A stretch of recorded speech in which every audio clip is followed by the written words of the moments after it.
Hello साथियों, कैसे हो आप सभी। तो जो भी साथी सेकंड ग्रेड भर्ती परीक्षा की तैयारी कर रहे हैं, किसकी सेकंड ग्रेड भर्ती परीक्षा की तैयारी कर रहे हैं, उनके लिए बहुत ही महत्वपूर्ण 20% देखेंगे। एक एक पर्सन को ध्यान से देखेंगे, एक भी पर्सन मिस मत करना। अन्य भर्ती देखेंगे तो देखो फर्स्ट ग्रेड है, सीईटी एग्जाम है, बीएसटीसी है, लैब असिस्टेंट है, इन सभी भर्ती परीक्षा के लिए ये महत्वपूर्ण प्रश्न है। देखो खासकर सेकंड ग्रेड के लिए है। क्लास का 1 नंबर प्रश्न क्या है कि नेवलों की पूजा किस दिन की जाती है। दोस्तों, जो नेवलों की पूजा की जाती है किस दिन की जाती है, तो ऑप्शन में देखो गुरु पूर्णिमा है, निड्री नवमी है, योगिनी एकादशी है, नेवला अष्टमी है। तो यहाँ पे जो आपका सही उत्तर होगा ना वो होगा ऑप्शन नंबर बी। निड्री नवमी को क्या है दोस्तों, नेवलों की पूजा की जाती है। तो ऑप्शन नंबर बी है ना, ये क्या आपका सही उत्तर हो जाएगा। बहुत ही महत्वपूर्ण प्रश्न है। क्या है, बहुत ही महत्वपूर्ण प्रश्न है। ऑप्शन नंबर बी आपका सही उत्तर हो जाएगा। आपका अगला प्रश्न क्या है, देखो देश के प्रथम स्वतंत्रता संग्राम 1857 ईस्वी में राजस्थान के प्रथम व्यक्ति जिन्हें ब्रिटिश सत्ता द्वारा फांसी दी गई। देखो दोस्तों, बहुत ही महत्वपूर्ण प्रश्न है कि देश के प्रथम स्वतंत्रता संग्राम 1857 ईस्वी में राजस्थान के प्रथम व्यक्ति जिन्हें क्या है ब्रिटिश सत्ता द्वारा क्या है फांसी दी गई थी, तो वो कौन थे ये आपको इस प्रश्न के अंदर बताना है। तो देखो अमरचंद भाटिया है, अर्जुनलाल सेठी है, केसरी सिंह बारठ है और विजय सिंह पथिक है। तो यहाँ पे जो आपका सही उत्तर होगा वो होगा ऑप्शन नंबर ए। क्या है दोस्तों, ऑप्शन नंबर ए है ना, ये क्या आपका सही उत्तर हो जाएगा। अमरचंद भाटिया को ब्रिटिश सत्ता द्वारा क्या फांसी दी गई थी। राजस्थान के प्रथम व्यक्ति थे। क्या है, राजस्थान के प्रथम व्यक्ति थे देश में प्रथम स्वतंत्रता संग्राम 1857 ईस्वी में। ये आपको याद रखना है। तो ऑप्शन नंबर ए है ना, ये आपका सही उत्तर हो जाएगा।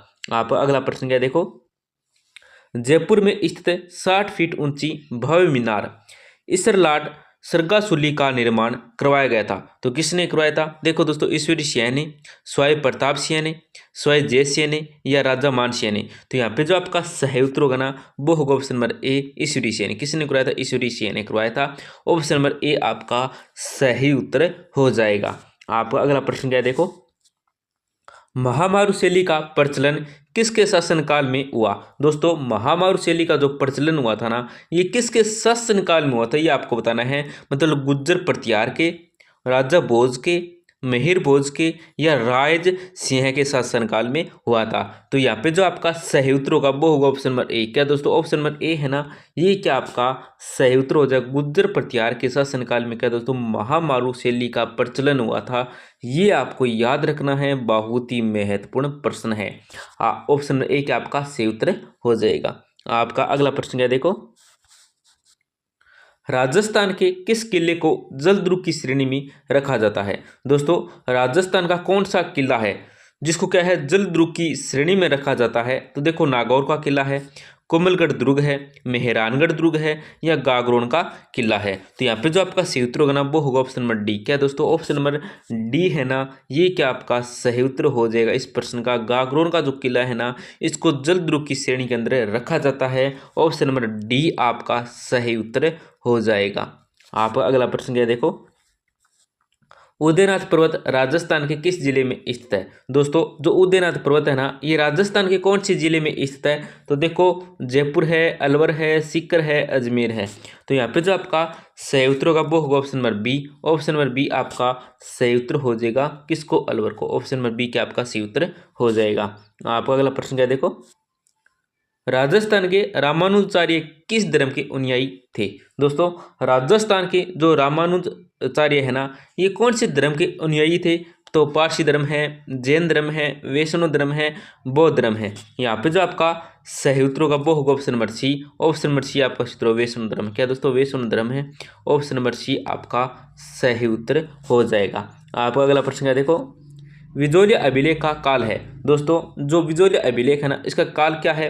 1634 ईस्वी है, 1170 ईस्वी है, 953 ईस्वी और 1273 ईस्वी है। तो यहाँ पे जो आपका सही उत्तर होगा ना वो होगा ऑप्शन नंबर बी। क्या है दोस्तों, ऑप्शन नंबर बी आपका सही उत्तर होगा। जो विजोलिय अभिलेख का काल है ना, ये है 1170 ईस्वी। ऑप्शन नंबर बी आपका सही उत्तर हो जाएगा। आपका अगला प्रश्न क्या है देखो, राज्य का दूसरा खेल विश्वविद्यालय किस जिले में खोला गया? दोस्तों, राज्य का दूसरा खेल विश्वविद्यालय किस जिले में खोला गया था? मतलब जोधपुर में, जयपुर में, बीकानेर में या चूरू में? तो यहाँ पे जो आपका सही उत्तर होगा वो होगा option number A. Option number A क्या आपका सही उत्तर हो जाएगा, जोधपुर में खोला गया। आपका अगला प्रश्न क्या देखो, राज्य के किस जिले को अन्न का कटोरा कहते हैं? दोस्तों, राजस्थान का कौन सा जिला है, राजस्थान का कौन सा जिला है जिसको अन्न का कटोरा कहते हैं? तो श्री गंगानगर है, सिरोही है, जालोर है, भरतपुर है। यहाँ पे जो आपका सही उत्तर होगा ना वो हो जाएगा option number A. Option number A आपका सही उत्तर होगा श्री गंगानगर। कौन सा है दोस्तों? श्री गंगानगर है। ऑप्शन नंबर ए आपका सही उत्तर हो जाएगा। आपका अगला प्रश्न क्या है देखो, कि निम्न में से किस व्यक्ति ने सर्वप्रथम स्वराज शब्द का प्रयोग किया और हिंदी को राष्ट्रभाषा माना? ये आपको बताना है कि किस व्यक्ति ने सर्वप्रथम इसका प्रयोग किया था। तो देखो ऑप्शन ए में क्या है, राजा राममोहन राय है, बी में है स्वामी विवेकानंद, सी में है स्वामी दयानंद सरस्वती और डी है बाल गंगाधर तिलक। तो यहाँ पे जो आपका सही उत्तर होगा ना वो हो जाएगा ऑप्शन नंबर सी। क्या है? ऑप्शन नंबर सी आपका सही उत्तर हो जाएगा, स्वामी दयानंद सरस्वती ने। ऑप्शन नंबर सी आपका सही उत्तर हो जाएगा। आपका अगला प्रश्न क्या देखो, गोगा नवमी कहा जाता है? दोस्तों, गोगा नवमी किसको कहा जाता है? मतलब श्रावण के शुक्ल पक्ष को की नवमी को कहा जाता है, भाद्रपद के कृष्ण पक्ष की नवमी को कहा जाता है, श्रावण के कृष्ण पक्ष की नवमी को कहा जाता है, या भाद्रपद के शुक्ल पक्ष की नवमी को कहा जाता है? तो गोगा नवमी है वो किसको कहा जाता है? वो कहा जाता है ऑप्शन नंबर बी, भाद्रपद के कृष्ण पक्ष की नवमी को क्या कहा जाता है? गोगा नवमी कहा जाता है। ऑप्शन नंबर बी क्या आपका सही उत्तर हो जाएगा। आपका अगला प्रश्न है देखो,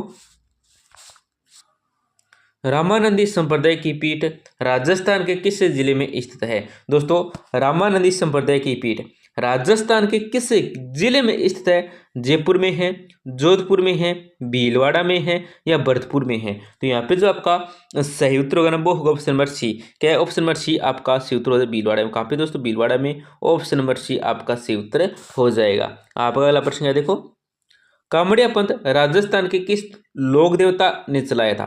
दोस्तों, जो कामड़िया पंथ है ना ये राजस्थान के कौन से लोक देवता थे जिसने चलाया था? तेजा जी ने, पाबू जी ने, रामदेव जी ने या गोगा जी ने? तो यहाँ पे जो आपका सही उत्तर होगा वो होगा ऑप्शन नंबर सी। क्या है? ऑप्शन नंबर सी आपका सही उत्तर हो जाएगा।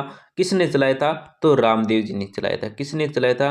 रामदेव जी ने चलाया था कामड़िया पंथ। ये आपको याद रखना है। आपका अगला प्रश्न है देखो, चंदनपुर नाम से किस मंदिर को जाना जाता था? दोस्तों, चंदनपुर नाम से किस मंदिर को जाना जाता था? श्री महावीर जी मंदिर है, कैला देवी मंदिर है, हरणी महादेव है, हवेली मंदिर है? तो यहाँ पे जो आपका सही उत्तर होगा वो हो जाएगा option number A. Option number A आपका सही उत्तर श्री महावीर जी मंदिर है।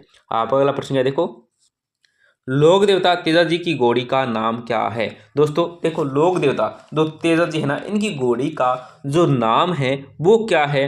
केसर कालमी है, अशो है, लीलन है, इनमें से कोई नहीं। तो यहाँ पे जो आपका सही उत्तर होगा वो हो जाएगा option number C. Option number C आपका सही उत्तर लीलन है। क्या दोस्तों? लीलन है। ऑप्शन नंबर सी आपका सही उत्तर हो जाएगा। आपका अगला प्रश्न है देखो, डूंगरपुर स्थित नौलखा बावड़ी किसने बनवाई? दोस्तों, डूंगरपुर में स्थित जो नौलखा बावड़ी है ना ये किसने बनवाई थी? तो देखो, रानी पद्मिनी है, रानी पिरमल देवी है, रानी चंपा देवी है, रानी दुर्गा देवी है।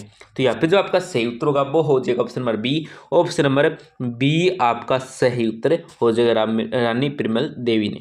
आपका अगला प्रश्न क्या देखो, अरावली पहाड़ियाँ की ऊंचाई सर्वाधिक राज्य के कौन से भाग में है? दोस्तों, अरावली पहाड़ियाँ की ऊंचाई है ये सर्वाधिक राज्य के कौन से भाग में है? दक्षिण पूर्वी भाग में है, मध्यवर्ती भाग में है, दक्षिणी पश्चिमी भाग में है या पूर्वी भाग में? देखो, अरावली पहाड़ियाँ की ऊंचाई है ये सर्वाधिक राज्य के कौन से भाग में है? मान लो उत्तर है, दक्षिण है, पूर्व है और पश्चिम है। तो देखो ऑप्शन में क्या है? दक्षिणी पूर्वी। ये है दक्षिणी, ये पूर्वी। इस भाग में सबसे ज़्यादा ऊंचाई अरावली पहाड़ियाँ की। फिर है मध्यवर्ती मतलब बीच की है। फिर देखो दक्षिणी पश्चिमी, ये दक्षिणी ये पश्चिमी, इस भाग में है, इस भाग में है या पूर्वी या इस पूर्व भाग में है। तो सबसे जो ज़्यादा ऊंचाई है ना दोस्तों, सर्वाधिक ऊंचाई वो है दक्षिण पश्चिम भाग में। कौन से भाग में? दक्षिण पश्चिम भाग में। ऑप्शन नंबर सी आपका सही उत्तर हो जाएगा। आप अगला प्रश्न क्या देखो, प्रमुख काव्य कृति रघुनाथ रूपक किसके द्वारा रचित है? दोस्तों, जो प्रमुख काव्य कृति है रघुनाथ रूपक ये किसके द्वारा रचित है? माधवदास ददाड़ी ददवाड़िया द्वारा, सायोजी झुल्ला द्वारा, कवि मंथाराम द्वारा या ईश्वरदास द्वारा। तो यहाँ पे जो आपका सही उत्तर होगा वो होगा option number C. Option number C आपका सही उत्तर हो जाएगा कवि मंथाराम द्वारा। आपका अगला प्रश्न और अंतिम प्रश्न है, बहुत ही महत्वपूर्ण प्रश्न है। देखो क्या है कि बांतारी फुलवारी की रचना किसने की। देखो दोस्तों, जो बांतारी फुलवारी इसकी जो रचना की थी ना, ये किसने की थी? विजयदान देता ने की थी, राठौड़ पृथ्वीराज ने की थी, पद्मनाभ ने की थी या ईश्वरदास ने की थी। यहाँ पे जो आपका सही उत्तर होगा वो हो जाएगा ऑप्शन नंबर ए। क्या है? ऑप्शन नंबर ए आपका सही उत्तर हो जाएगा, विजयदान देता ने बांतारी फुलवारी की रचना की थी। तो दोस्तों, इस क्लास को अपने दोस्तों के साथ जरूर शेयर करें, एक छोटा सा प्यारा सा कमेंट जरूर करें, और आप हमें कमेंट में बता सकते हैं आपको राजस्थान जीके या इंडिया जीके के किस टॉपिक पे आपको महत्वपूर्ण प्रश्न चाहिए। और अंत में हमारी आपसे छोटी सी गुजारिश है, क्लास को जरूर लाइक करें। धन्यवाद दोस्तों, मिलते हैं अगली क्लास में।